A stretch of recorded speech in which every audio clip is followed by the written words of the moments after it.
Hello, everybody. Welcome to On the Line. It is Tuesday, April 25th, and we're back for another show. This week, obviously, it's Penn Relays presented by Toyota. The MileSplit team, including Corey, Ashley, myself, are headed off to Philadelphia tomorrow. We have all the full coverage of the meet, its top Championship of America races, and much more. For previous coverage of the meet, including our race analysis on the Championship of America events and more, head over to our On the Line series page.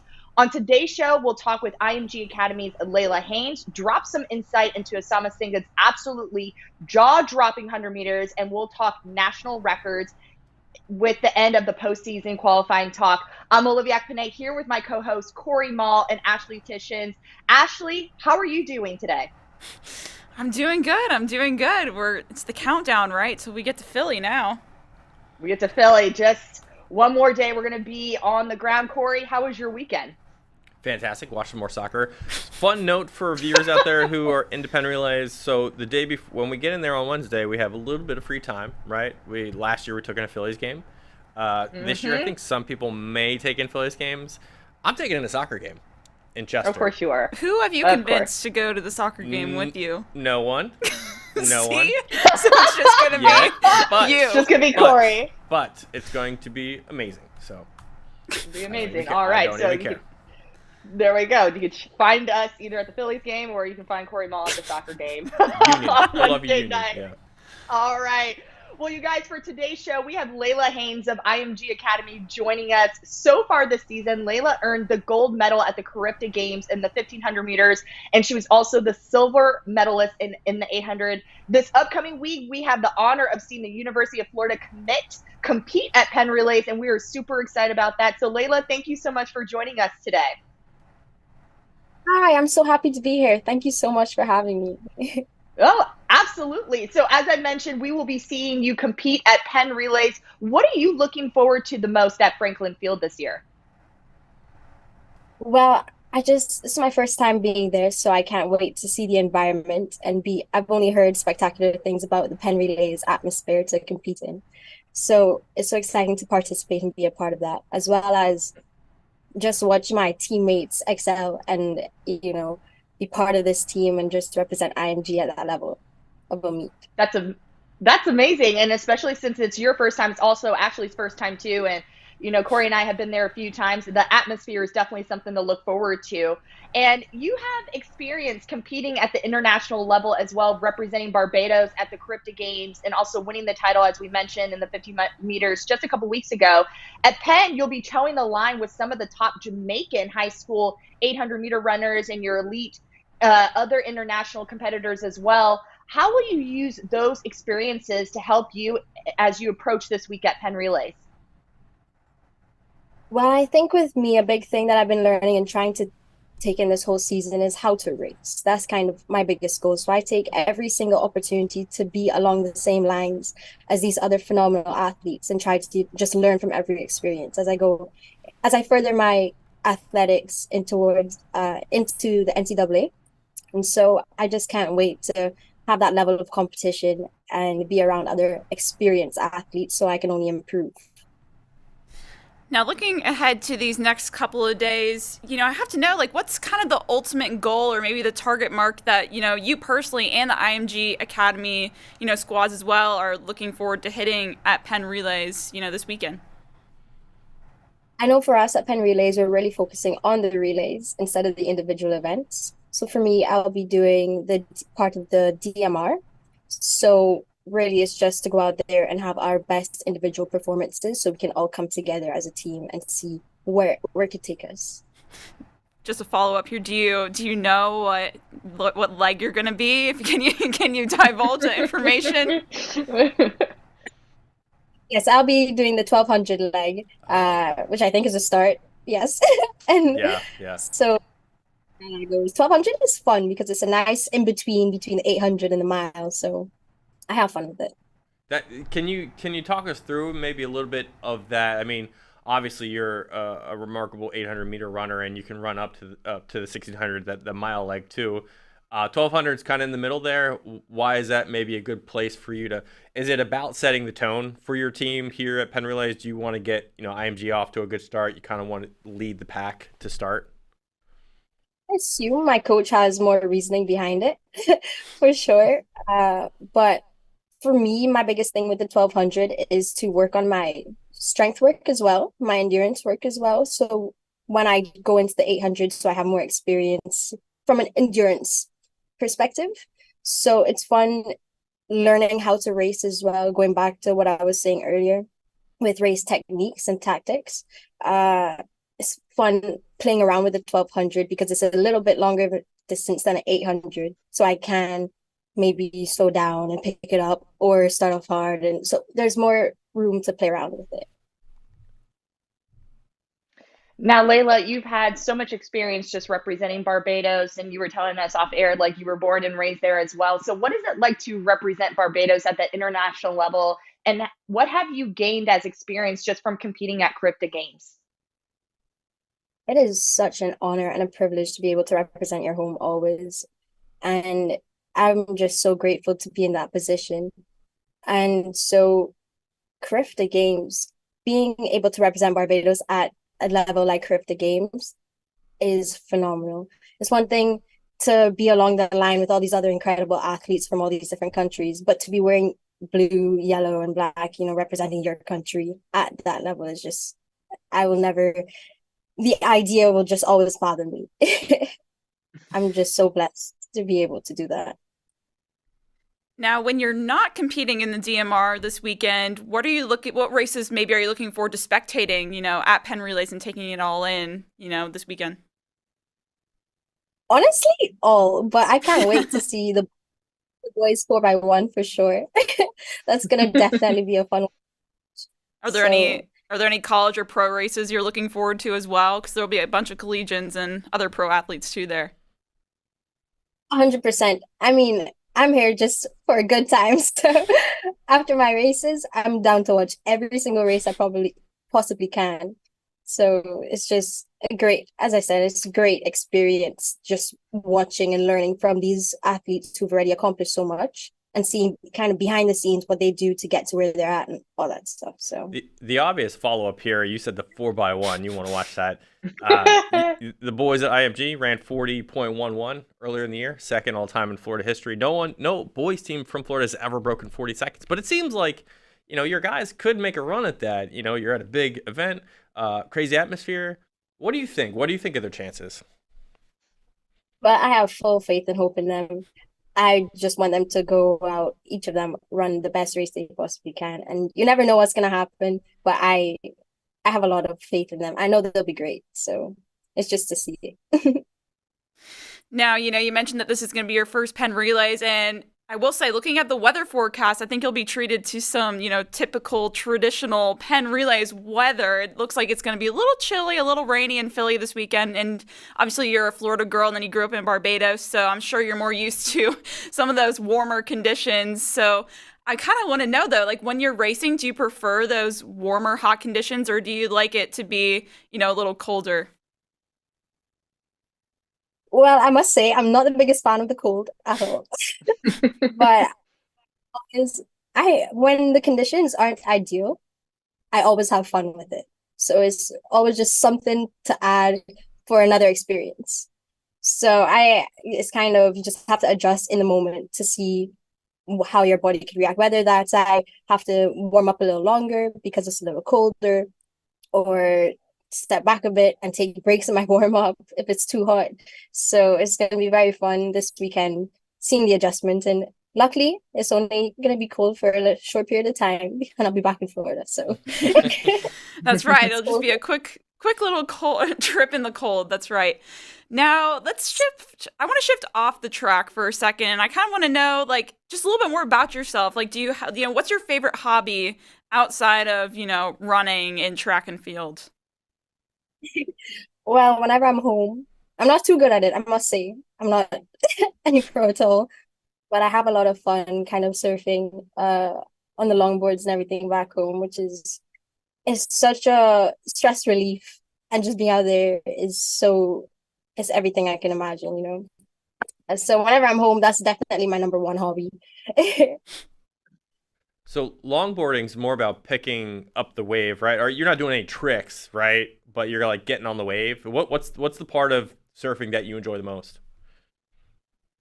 It's the second when you just get the wave and then you realize you got it, so you jump up, and then that part when you just glide basically, and you just feeling the wave as you keep riding and everything. It's just great. It's unlike any other feeling, and I just love it. It's kind of like exhilarating at the same time too, and it's so peaceful out there. Nothing better than being home and being in the ocean. So Definitely. On my bucket list personally to do that as well, just surfing. Another question unrelated to track. A lot of social media channels out there like Instagram, TikTok, Twitter, Facebook. What's your go-to? What's your favorite social channel, or do you not have social media at all? my favorite one, social media wise, would probably be Instagram, but I spend way too much time on TikTok. I must say, but that's such a joke to me. It has to be TikTok. All right, so how about we get some just advice from you? What do you think's the best way to go viral on TikTok? Well, I haven't necessarily gone viral, so I'm not sure. But I assume as long as you follow whatever trend is going on, eventually I assume you have to get some sort of notice, if that makes like Yeah. I'm sure if you keep doing what everyone else is doing, somewhere along the line you're gonna get picked up. That's solid advice. I think for us, we hit our first $1 million view story the other day. It was a 70-year-old running a 100-meter dash. People loved that. People seem to love that. One more off the wall question for you, Layla. Rihanna is a fellow Barbadian. Do you think she ran high school track? And if she did, do you think you could beat her in 800 meters? In how long? 800. I have no idea. That's a good question. I'm not sure if she ran track or not. I'll have to ask somebody, but I mean, maybe right now. I'm sure you would have beaten her in high school too. Yeah. Yeah. Maybe. Well, Layla, we also know you have a cousin who also runs track with you at IMG Academy, Dylan Woodruff. What is that like, being able to just keep the family ties at IMG Academy like you guys do? Oh, it's so awesome. So last year was my first year in the US, first year by myself up here. And it was a big adjustment, I would definitely say. Because when you're away from your family for the first time, you kind of get homesick pretty quickly. And when I compare this year to last year, it's been so great just having that family bond and here at all times, because he's fully boarding as well. So if I ever need anything, he's right across the hall from me, which is incredible. So I'm so happy to be here my last year with him as well. That's amazing. Final question before we let you go, and I'm stealing Ashley's favorite question that she just loves to ask. Now, you do run cross country and you also run track during this, the winter and the spring as well. Which season is your favorite, track or cross country, and why? Track by far. I have so much respect for distance runners because after last year was my first year ever taking cross country on seriously. Well, not seriously, but at the high school level.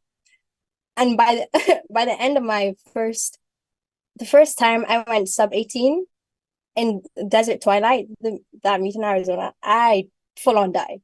that was a big wake up call for me. I cannot do this. It's not for me. But yeah, so track by far. Okay, quick follow up though. So in the 800, obviously there's that moment after you finish, even after a workout in an 800 or after a race, where you're like completely dead as well. So comparably, what's worse, after an 800 where you go all out and you're done, or after a 3 mile or a 5K like at Desert Twilight? What's worse? What feeling is worse for you? I would say what's worse would be during cross country. By the time you hit the first mile, I'm dying. I'm full on. Okay, sustained pain. All right. As in an 800, I'm really feeling it on my second lap. But then I realized I only have 400 left, not 2 miles left. So it's for sure. But then again, after the 800, I'm also it's kind of the same feeling. Why did I do track? Why did I pick this sport? But it's okay. I prefer the 8 by far. Well, you are doing wonderful things right now, Layla, and you have a big meet coming up with the Penn Relays presented by Toyota. Best of luck to you and your team there. We will be watching. All right. And Thank you. also, thank you for being on the show, Layla. We will talk to you soon. For all Penn Relays presented by Toyota coverage, including our race analysis on prior show and all the meet coverage, go to MileSplit.com. We'll have all this content on our front page, on our meet page, and everywhere else. We're going to move to our first segment, and that is the storyline of the weekend. It came really late on Sunday, but Montverde Academy's Asinga had himself a day, dropping two of the fastest all conditions 100-meter efforts we've ever seen from a high schooler, 9.83 seconds, 9.86 seconds at the Pure Athletics Invite in Claremont at the National Training Center. On top of all of this, too, he's one of 6 of his teammates that have opted out of the Florida High School State postseason series. So what does this all mean? Assam's sub-10, Montverde's exit from the state series. What's it all mean? Let's go to Olivia first. What are your thoughts? My thoughts. When I saw this news, I immediately texted both of you and I was like, did y'all see this? Asinga, we knew he was going to do something special if he remained healthy based off what we saw at New Balance National Indoors moving into the outdoor season. At the Pure Athletics Spring Invitational in Claremont, this boy dipped under 10 seconds, not once, but twice, as Corey mentioned. I don't think there has been another high school athlete that has ever done that. So he went 9.86 in the prelim with a 4.1 win. And then he won the title over the world champion Noah Lyles with a 9.83 with a 2.6. And roughly, if you kind of do the math, that equals to a 9.95 without win. And I don't care what anyone says, because I've been seeing this on Twitter. Like they're saying, hey, it's not win legal. I don't care if it's win legal or not. This performance is remarkable. And he just sprinted to the number 1 all-time mark for all conditions. Kind of looking at where that fits and just looking at the athletes that are competing now who have ran fast under all conditions. Matthew Bowling went 9.98 with a 4.2, and Trayvon Bromell went 9.99 in high school with a 4.0 win. And the fact that Assam did this with less win is just remarkable. Now, what does that mean moving forward? And I know we have seen the news like Assam Asinga, Adasia Hodge, Micaiah Holland, Michelle Smith, Michael Larry, and Zaire Nurdin have opted out from competing towards the Florida State Championship. And my thoughts are like, do what's best for the athlete. My vote is for whatever is going to help that athlete to grow and to develop into the best versions of themselves, whether that means competing through the state circuit or foregoing that to compete in other meets across the country.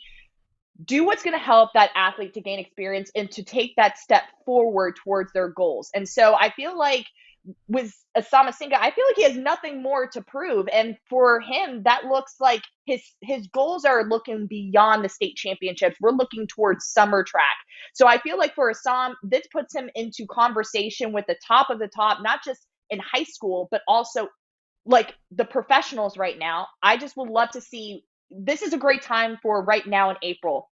But if we're looking to world championships and the meets that are happening later this season, he needs to be able to continue that success as well to move it forward. So those are my thoughts. Just impressive performance, regardless if it's win legal or not. And Asama Singa is that dude. Ashley, let's turn it to you. I mean, Olivia hit it right on the nose there. I think the key here with the Assam's performance is like, not only did he prove that he can not only hold his own against these professionals, he can go out there and, win the dang thing. He won the prelims. He wins the finals, like Olivia said, sub 10 twice, which, no high schooler has ever done that, whether it's win legal or not. And it's just, it's shocking. And I think it put a lot of people on notice. Like some people, I mean, obviously we're in this space, so we know the name Asinga, but then all of a sudden you have these other, maybe fans and people in the community that maybe pay more attention to the pros. All of a sudden they're like, who's this Asinga kid? They're like, he put the world, and at least the U.S. track and field community, on notice. I mean, he beat Noah Lyles, which is incredible there. And even when you factor in the wind here, I believe like his 9.83, the 2.6 wind, it still converts to a sub 10 performance. So I think this is where does he go from now? I think he can only go up. And again, like you said, it's only April. There's still much more time to go. So he probably still has more left in the tank. And I think we all knew like he could do this. As far as being successful is concerned. Now, we wouldn't begin to predict sub 10, I think, because that's a little rash for anyone to think, hey, a high schooler can go into the season after even whatever merits you get, to think you can just do this remarkable thing and beat, a world championship level athlete at his own game. That doesn't happen hardly ever. But now you stack him up against the likes of Arian Knighton and some of the previous sprinters that have come before him, like Jalen Slade.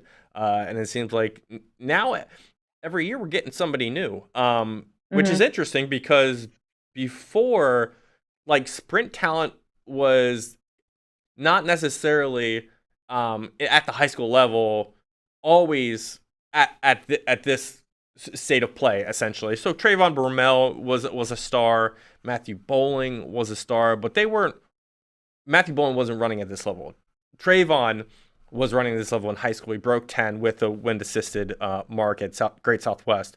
But it's just a little different. And looking at these performances, as you've mentioned, third best all conditions mark of all time behind Trayvon Bromell and Leonard Scott. Both of those guys, though, were in college when they did it. Trayvon Bromell's 9.77 came in 2014 when he was with Baylor. Leonard Scott back in 1999 when he's with Tennessee. I think with Asinga, it's not surprising either because he's run 3 times under 10.2 already, and this is a progression. We've seen the progression from him, so I think you got to mention that his coach Gerald Feary is doing wonders. I mean, he's the guy that you definitely have to credit in this scenario too because he is doing wonders. I texted him after the race, and I think what he responded to me is just, wow. This guy continues to do these remarkable things after setting a national record indoors in the 200. I guess the only other question we have to elicit now is, what's the future look like? Obviously, Texas A&M, he signed there, he's going there. But as Ashley mentioned, he might have an opportunity to qualify for the World Championships in Budapest. Suriname, Zambia, U.S., he's got basically those 3 countries are in line for his services. He's going to have to pick one. So who does he run for? I think that's more in the future to be learned. But overall, this weekend was a tremendous showing from the young athlete Asinga, and we're going to see more from him in the future. One final question. Do we think he's going to surpass 9.83 at some point this season? Do you think so? Gracious. Yes. It's April. 9.83, Ashley. Okay, are we talking wins? 9.83. It could be a 9.82. It could be a 9.82. At the world, if he gets the world, we're just talking any time, Olivia, any time, whether it's all conditions or not. Does he surpass it? She's thinking. Golly, I am thinking because that 9.8 is like moving, like that is blistering fast. I think I want to say yes. Like my gut is saying I think he's capable of doing it. He just did it twice in, over the weekend. But yeah, I'm going to say yes. Period. Okay. That's where I'm at. Gotta be at a world championship though, correct? Like we're not seeing this anywhere else, are we? I mean, he did it this past weekend at a random meet, so that's fair. That's fair. But fast times have come at that track before. I mentioned Jalen Slade earlier. He ran 10:03 and 10:04 back in 2021. So it is a fast track. There's a lot of wind, obviously open area. There's no stands or anything like that. We'll leave that discussion for another day. But I think 983 can he improve? Definitely a question there. And he's got future in front of him. Let's move to our second segment here. Another big weekend took place out in Oregon, the Oregon Relays, and it was a big weekend for Newbury Park high schoolers. Aaron Solomon was the guy in the spotlight this time around. He ran the men's professional field, finished 4th overall in 4 flat .30, getting closer to his goals. How's Newbury Park's non-state series quest going, and what did this Solomon race mean in the longer scheme of things for him? I'll go to Ashley first. Yeah, I think it was either the last show before this or, a couple weeks ago. I think I said that, by foregoing the CIF series, the Youngs and Aaron Solomon are kind of shifting their priority to a whole new, arena, right? Like they're no longer committing to going through the rounds to win state titles. Now their commitment is really shooting for those big marks and, those performances. And as you can see, it's already in a way paying off. I mean, 4 flat, I think .3 for Aaron Solomon. That's a pretty big PR for him in the full mile, and he competed the pro men's field at Oregon Relays. And I mean, that's kind of what they've said from the beginning, right? Even before, going back to cross country season, I feel like every time you would talk to the Youngs or to Aaron Solomon, it's like, not necessarily, oh, we want to win state. It's like, oh, we want to shoot for this time. We want to break this barrier. So if that's the avenue they want to take, then this is probably the way they need to go. And if they can just focus on a few, big races like this men's pro field, like those are those situations where those experienced runners can pull them to those marks and, they're hoping to accomplish. So I feel like, I guess so far you could say it's going pretty well. Fair. That's a fair statement. It's going pretty well. Olivia, how about you? Yeah, similar. My thoughts are in the same wheelhouse as Ashley right now. 4 flat .30, just missing that sub 4-minute barrier. And again, they've made it very clear, the Youngs and Solomon, that like, hey, we're shooting for big marks right now. What is it going to take, and what route do we need to go to make sure we achieve those goals? And Ashley said it looks to be going very, very well. And I had a chance to just kind of catch up on a post-race interview that I saw over the weekend, and he was mentioning like the last lap he came through in 58 seconds, and he felt like he had more gas in the tank. So again, it's just these extra learning experiences with each race that he can just apply to the next one. And I think he mentioned that he has one more mile race underneath his belt that he's looking to strive for. So, it's going pretty well for Newbury Park. Here's one thing that I think I've kind of felt during like the last couple of years with guys entering into pro races that are high schoolers and running these big times. I feel like there's something missing. There is a certain, like when Gary Martin ran sub 4 in a high school only race last year, it was kind of a spectacle as far as what happened afterwards, sort of the press, the media, the coverage of it. It was different because he had done something different. And now when guys step into pro races and they finish like 4th or 7th or 8th or whatever, they run a good time, but there's not as much, I think, there's not as much sort of spectacle to it, because it is sort of in some ways the formality or the extra storyline on top of the pro winning the race. And it's like the high schooler is the part of this, but he wasn't the main attraction. And I think that's something that's lost when high schoolers opt out of their state series and they go at it themselves. You miss a little bit of that luster that like the high school season gives you. And I get it. Like, I get what they're doing. I like, their thoughts, and I like their aspirations. Like Leo, Lex, Aaron, I obviously understand with it, but it goes beyond them. It's like there's something to me that is not there that should be for a high schooler doing phenomenal things at that age. You're only in high school once, and you're only going to get this moment once, so it just feels like you're capturing something, but it's a bit different this year. And I think that might change with how media is carving its own little niche right now. Like, Ashley, you and I talk about LNL and how like that sort of the audience that they're carving out, like 40,000 subscribers right now on their channel. So people are watching them regardless. It's just a little different. Any thoughts to that? Yeah, I really do see your point there. Like, there is something lost, it's like you don't want, but it shouldn't be, because it's like here you have this high schooler, running 4 flat, yet, he gets 4th place or something, and maybe not as many people are talking about it as they should. But maybe maybe that just needs to be a thing where we need almost more media awareness in those spaces that, like, okay, you know, not only is this like a 16-year or 17, 18-year-old in this field, you know, sure they placed fourth, but like if you're, I mean, they're at the top of their game at the high school level. So maybe it's more of like recognizing that, you know, not just within the high school track and field media landscape that, you know, kind of realizes like those are big moments for them, but you know, at the college pro level and beyond, maybe they need to realize like, hey, we got to pay attention to these kids much beyond this one race. Like maybe they throw down a good time, you give them like a, you know, a soundbite or whatever, and you move on. But maybe that's not the way to approach it. Anything else to add, Olivia? No, you guys pretty much. I'm on the same train as you guys. I agree. Gotcha. So Cade Flat, that's probably why that was a little bit different last year too, man. That guy was a quote machine. You didn't see that ever. It was different. It definitely caught us off guard, but every race he ran was special. So maybe the blueprint there. All right, moving to our next segment. It's been one of those years. National records. We're inching closer to a couple different national records, maybe more than one handful of events here.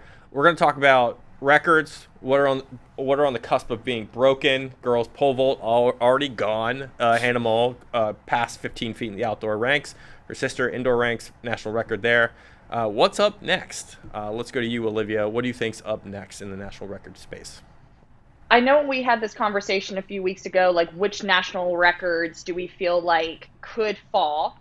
I've listed quite a handful of them. There's one other one I want to add to this list because this girl just completely put herself out there at her area championships. Lauren Lewis, I now have this 400-meter record on the girls' side in jeopardy. This girl just dropped from 52 seconds, 52, I think, 52.2 or 52.1, and she just lowered her 400-meter personal best with a 51.83. That is number 9 all time. Sonia Richards-Ross ran 50.69 21 years ago, and the way that Lauren Lewis is performing right now, she is just progressively getting faster each time she steps onto the track. And so I think that 400 meters, I think we now need to have a conversation about it because Lauren just put herself into that conversation. Even looking at the boys' side, I feel like the obvious ones with the 100 meters and the 200 meters as well, with Asinga just doing what he's doing, it just needs to happen at a meet that I feel like, again, has to have those win legal marks. But Assam has just proved over the last several weeks and over the last couple months that he is the guy to watch out for. And I think he's going to have some more competition in that 100 meters. But I feel like Asinga is just doing his thing in the short sprints. And then last but not least, I'm going to throw in, you know, the 100 meters here. Mia Brahe Pedersen has been on fire. But, of course, we have a Deja Hodge that's been doing her thing. If Micaiah Holland is healthy, and even Shanti Jackson, I know she opened up in the 400 meters this past weekend and went 52 low as her opener. But I think that 100 meters also is in conversation. I think there are multiple girls, especially in this 100 meters, that can really add themselves to the record books. Okay. I think the 400 is a bit of a hot take, Olivia. Is it? It's yes. hot. It's a little hot. It's I kind hot. of like it. I It's like hot. it, though. I kind of like it. It's hot. I don't think it's a hot take. This girl has shown, Lauren, yeah. from if you look at her MileSplit profile, every time she stepped on the track, she has gone faster and faster. And the crazy thing is, on top of it, she's the only girl that's broken 53 seconds this year. So she's kind of doing it solo. Now, just imagine if she can get some competition, what that would look like. But, you know, 51.8 to a 50.6, I feel like there's still some season left. So it might be a hot take, but I really feel like that 400 meters now needs to be in conversation. Yeah, I don't know. We haven't had a girl really even get close to that since Kayla Davis in 19. So Yeah. I do think it's like it's there. Going under 51 seconds just in general to me is, I think, would be a revelation for a girl. And you know, you talked about Shanti in the 100, but I like her at the longer distance. I don't think she'll do a 400 again, maybe, but I think she would be in the contention there for a low 51 or a 50. But all right, I like the hot take. Going spicy, Olivia Ekbene. Ashley, let's go to you next. Okay, I feel like my takes aren't as hot, so I feel like these are more, you know, could be accepted. But I'll focus more on the relays here. I know we'll get into this a little bit later too, but looking at the boys 4x100 meter record, we had Fort Bend Marshall this past week. I mean, they almost took down that record. They were only 400th of a second away. They went sub 40 seconds, and that record has stood for about 25 years now, and I really think they have a shot at getting that. I mean, 400th, that's like one better handoff, a lean at the line. Like, it's just like the little things, that you have to tie together. So if they can do that, I think they could, reach for that. And I think there's other teams as well, like, potentially IMG, other teams that could be in that conversation too. And, looking then at the girls' side, I again, this is another record we've mentioned before, but I do think that girls' 4x8 record could go down. And this weekend? Potentially. I mean, we're looking at some of our, I believe IMG will be looking for that as well. And I mean, that's another record that stood for such a long time, 15 years, 8:43 from the 2008 Penn Relays. That'd be kind of cool to see it go down on the same Penn Relays stage 15 years later. But, I mean, you also have other teams like Cuthbertson, who broke the indoor national record a couple months ago, who maybe later this season could go for it as well. Yeah, and that's Union Catholic that's going after it. Excuse me, yes. This weekend. But have IMG on the mind. Yeah. We'll get to the 4x1 later, but I also think that's a little bit of a take. Interesting. I'm calling out takes today. Wow. Do you have hot takes though? Let's hear your hot probably. takes. Yeah, let's hear your takes. Hey, this is what the show is for. Give me some sauce if I'm throwing out the takes. 3K, boys 3K, 7:59.83 by German Fernandez back in 2008. That's the national record. I think Tyron Gorsey of Crater is the guy that I would see doing that this year. He came up 5 seconds short of the 2-mile record for Oregon State history this past weekend at the Oregon Relays. He was trying to break Steve Prefontaine's mark of 8:41. Came up a little bit short, but what kind of failure can breed motivation, I think, for athletes. And Gorsey, obviously, over the indoor season, had that remarkable 5K run. The 3K is an actual state event at the Oregon State Championship, so he didn't run it last year, but I would think he would try to do that this year, and I would be pulling for him to go after sub 8 there in the 3K. I think he can do that. Is that a take? That's not a hot take. That's a pretty cold take. No, that's not a hot take. I think, because I also 100% agree with that. Okay. All right. Not hot. So slightly taking, not really, though. All right. The next one, 110-meter hurdles. Actually, you and I have talked about this recently. Wayne Davis's win legal mark is 13.08 from the Pan Am U20 Championships in 2009. North Forney's Alex Chukwuekalu ran 12.98 seconds wind assisted at a district meet recently. No one's ever gone under 13 seconds as a boy in the 110s in high school, ever, wind assisted or not. Just think about that, 110s. It's not the 100-meter, it's 110s over the hurdles. I think that gives you an indication that he has the potential. When legal, he's gone 13.32. He also has gone 13.16 when assisted. I think this guy is come out of nowhere, but he can do it this year if given the opportunity. I think that's Texas State. Hot take? That's also cold. Yeah, that's... And I know they can't all be cold takes. They're all hot takes because they're national records. No, see, they're not hot takes. I saw Alex run at Texas Relays, and he was out like a rocket. So, I've seen him run. I think he can do it. I'm a fan. It's just a matter of time. Okay. Gotta have the right conditions. I'm right there with you. The odds of him getting a win legal mark at the Texas State Championships is probably very slim. 15%. It's very Nationals. Very low, because they're gonna change the runway based on where the wind's going, and but he's gonna run fast. If he just breaks 13 again in front of 10,000 people, that's the moment that you want. That's the moment you want to see. All right, moving on to our second to last segment here. We're on the cusp of history in Texas, as Ashley just mentioned. Fort Bend Marshall's boys were 400ths of a second away from the 4x1 national record at areas this past week. All-time mark still stands by Fort Worth Wyatt, but let's get into how and why the Fort Bend Marshall boys can break it. Ashley, I'll go back to you. Actually, I'll go back to Ashley first, just because you just mentioned it. What are your thoughts here on the 4x1 and why they will break it? Looking at this 4x1 and Fort Bend Marshall as a program, the reason why I think they can break this record is, it's honestly no surprise that this program specifically has found the success in the 4x1.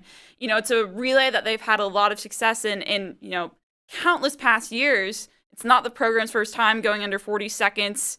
Last time it looks like they've gone 39.99 in 2019 at regionals in Texas, and they have a history of performing well at the state level too. And honestly, with that sort of experience and the coaching and some of that legacy involved at this level, I think that's something they could shoot for. And like I mentioned earlier, 400ths of a second, that's a lean, that's a handoff, that's making something just a little bit cleaner, a better start out of the blocks. Like, it can be done. You just have to, and it has to be on the right stage, obviously. Maybe something like this could happen at states, in a few weeks. Yeah. If they got this at the district level, I think we could see something special from them in the next couple weeks. Olivia. I don't think we're surprised by this one bit at all. The fact that they went number 2 all time, 39.80. You are? Yes, of course. 100%. Actually, are you surprised? Not really. I mean, once I looked more into the history of Fort Bend Marshall, then I wasn't super surprised. It's 9.95 per leg in the 4x1. They didn't have a single runner under 10.4 at the 100-meter open. So, to say you're not surprised is a little, I think, off-putting. I'm not surprised by this. Okay, go on. But let me share why. Because Fort Bend Marshall has the history. And I feel like, shout out to Will Grundy, who broke this down on the Texas MileSplit website. Fort Bend Marshall's head coach, Coach Lloyd Banks, produced 11 consecutive seasons with a 4x1 team that has run faster than 41 seconds. And there has not been another school program that has come close to this. And on top of that, Fort Worth Wyatt ran 3 sub-40s in one season at the very least back in 1998.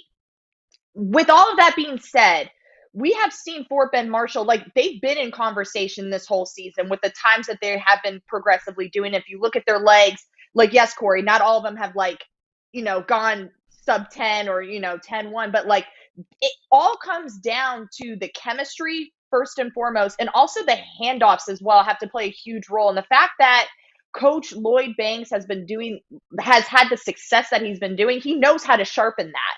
And I feel like with each time these athletes have stepped on the track, they're just giving us another show. And I just want to throw this out there. Devin Achane competed for Texas A&M on the field and also on the track as well. And he's projected to be in the first round draft pick this week for the NFL draft. And he was on Fort Bend Marshall's 2020 team. And he's a graduate then. And he was part of those squads back from 2017. And in 2019, they clocked a 39.99. So it's there. The history is there. It was just a matter of time. And so I feel I'm not surprised by this by any means. They've shown us over the last few weeks that they have the history and also can put together a really solid squad to do this. Speaking to both of your points, I will say the coaching is 100% the consistent standout here, because we just published 100-meter depth the other day, a premium piece on teams with 100-meter depth. Fort Bend Marshall has one guy under 10.5, 4 guys under 10.8, right? But as a coach, you have to find the athletes that fit your relay, and not all of them are going to be 100-meter guys. The best leg, I think, here for Marshall is Arion, I think, of Arion Davis is essentially their star, and he's a 110 guy. So he's done a tremendous job finding the athletes to put them in positions to succeed year after year after year after year. Now, is it surprising me? 100%, because anytime you go under 40 seconds, it's hard to do. This is the 8th team that have done it now all time, going under 40 seconds. And even clipping off 400ths of a second, you think it may be easy, but everything else has to be equal again, and then you have to be better than that last performance. So, I mean, as an elite sprinter, Olivia, you know that every 100th of a second matters. Every 10th of a second matters. It's not easy to improve on something that good. So I will say that. All that being said, I do think there is opportunity here for Fort Bend Marshall, because the year that Fort Worth Wyatt broke the record at 39.76, they went under 40 seconds 3 separate times. Fort Bend Marshall's best year was in 2019. They went 40.24 at state. They went 39.99 at region. They didn't even get to state last year. So I think there's a higher stakes this year. There's more motivation. There's really incentive for this team to do something special. And I'm really curious if those guys at Fort Worth Wyatt, who are now in their 40s, by the way, they're in their 40s, if they're watching from afar, kind of like the Miami Dolphins, the undefeated Miami Dolphins from 1972. Every year a team doesn't go undefeated, they have a beer and they celebrate because nobody can top them. Do you think Fort Worth Wyatt's sort of getting together? Hey, boys, nobody did it again. We're still number one. I don't know. Thoughts? Yeah. They should fly the state meet. They should fly the state meet. Yeah, they should. No, but Fort Bend Marshall does have a legitimate opportunity to do it here, and I think if they do it at the state meet in front of 10,000 people, that will make it an incredible watch. Let's move to our last and final segment of the day. That's postseason qualifying time. It's been ongoing in Texas and Florida, while Alabama will host its second state qualifying championships this weekend. What have been the key storylines to watch out for in these respective states? And Olivia, I'll turn to you first. All right. Well, I mentioned this young talent earlier in the show. I'm going to mention her again. Lauren Lewis of Prosper, the defending UIL outdoor state champion, produced the winning time for the title last year, 52:54 last May. Since then, she's ran two 52-second performances, 52:52 and 52:19 to be U.S. number one. This past weekend at the UIL 6A Districts 5 and 6A Area Championships, she lowered that time down to a 51:83 and is the only girl in the nation so far this year, outside of Shanti, who's broken 53 seconds this season. She also won the 200-meter title in 23:64, so that 200, 400-meter double is going to be challenging, but Lauren Lewis has definitely showed that she has some speed and some strength. Also, Nicole and Samantha Humphreys have gone 1-2 in the 800, the 1600, and the 32, running 2:10 and literally just being separated by tenths of a second. So Nicole won the 800 in 2:10.06, her sister 2:10.34, and then Sam took the victory in the 1600 meter and the 32 with a 4:50.03 and a 10:37.09. So the Humphrey sisters are getting after it onto the track in those middle distance and distance events. And then in the state of Florida, who I was impressed by was Chelsea Williams of George Jenkins, clocked a 13:69 in the 100-meter hurdles. And so I think she has a very promising future. So those are some of the key athletes moving forward as we look into state championships who I think can make a really big difference. Absolutely. Ashley, let's move to you. Yeah, I want to focus more on some performances from Florida over the past week. Looking first at Kamaya Haywood of Bishop Kenny, she just continues to impress in Florida as one of the top mid-distance athletes, not just in that state, but on the national level as well. She wins both the 400 and the 800 at the 2A District 4 Championships. She goes 54.68 for the 4 and 2:12.73 in the 800. She also has, sub 2:10 speeds. That was a pretty easy jog for her there after that 400. So really impressed with her, one of the top combined mid-distance runners, frankly, in the country. And then I want to give a shout out to this freshman here, Eliana Black of Cambridge Christian. She goes 4:48 in the 1600, and she wins that event at the 1A District 9 Championships. And that's number 24 all-time for the freshman class in the country in that event. She also won the 800 in 2:15, and she's a budding star in Florida, and I think she's going to be someone that we want to keep our eyes on for, not just the state meet in a few weeks, but, moving forward with the rest of her career as well. Rocking some cool shades, too. I know. I like it. I like it. We know the guys wear the Vipers. Well, Leo Young rocks Vipers, and a couple other, Reese Vanderson, I think. Simeon rocks the Vipers. Or he has the Oakleys. He has Oakleys. Yeah. Does any female wear the big ones? I don't see that very often, I feel like. Yeah, I haven't seen it. Ellie Shea wears almost like the Gooders. Oh, the Gooders. Yeah. Mm-hmm. She wears Gooders. Mm-hmm. Yeah. Okay, interesting. All right, we should do a segment on glass style soon enough. All right, last and final little bit here. Alabama State sectionals are taking place this weekend, and a couple athletes and relays to watch.